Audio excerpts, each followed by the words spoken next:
So thanks to Influxus again for the free drinks again today. Really cool. Seems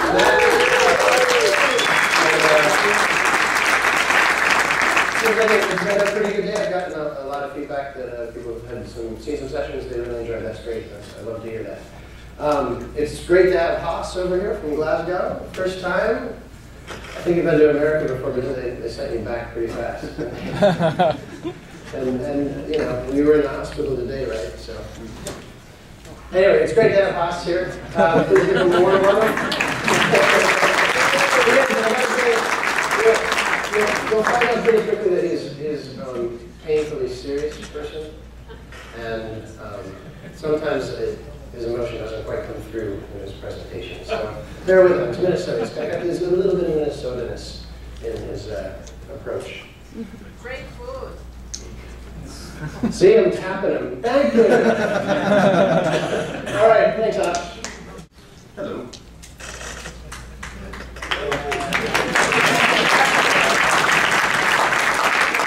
I succeeded, I believe. Can we put my screen up, please? There's a little thing down there. Do I have to put something there? Yeah. Sure.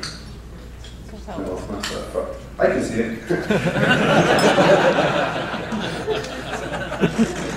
Yay! Good job. Big round of applause for Jeff, please.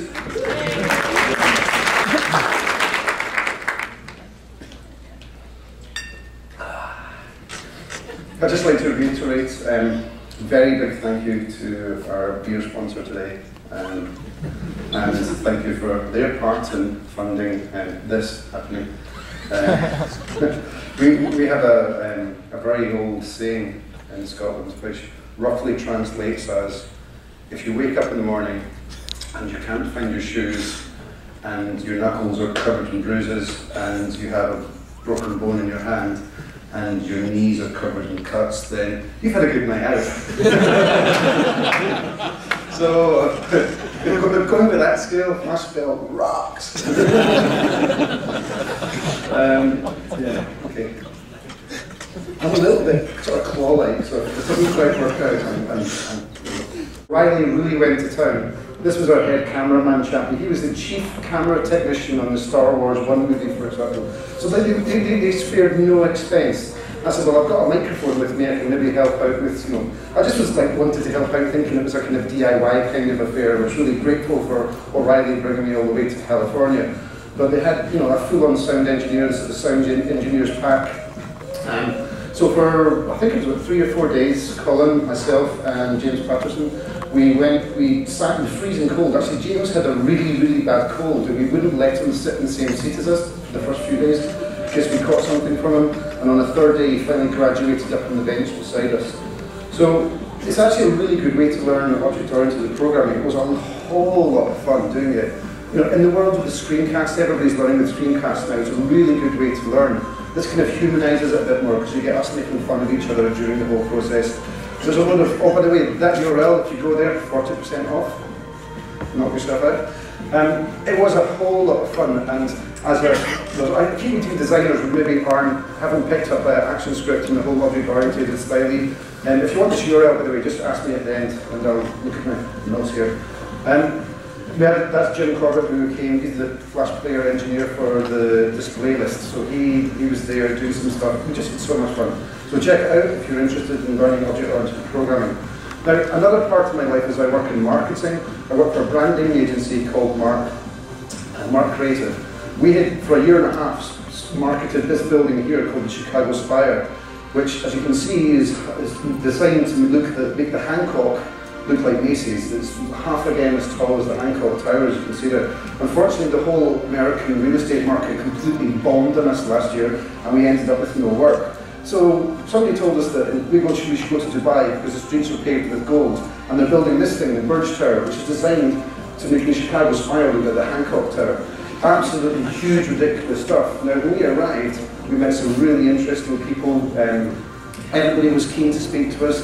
They were all proud of the fact that the recession had not affected Dubai.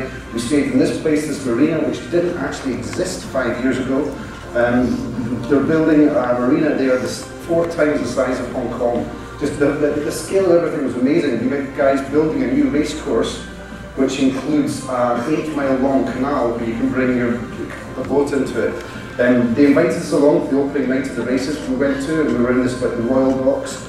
We also saw some tractor racing over there, as you can see. But we were just rejoicing. We were like, oh my god, this is just fucking amazing. We're going to be millionaires. We were like, I just couldn't believe it. What are you going to spend all your money on that? But that was our chat. And we went to a fireworks display. They spent $20 million US and put them around a new island that's 10 miles around. And instead of making all those fireworks last in the biggest display you've ever seen, they said, fuck it, just let the whole thing go in 9 minutes. Bang!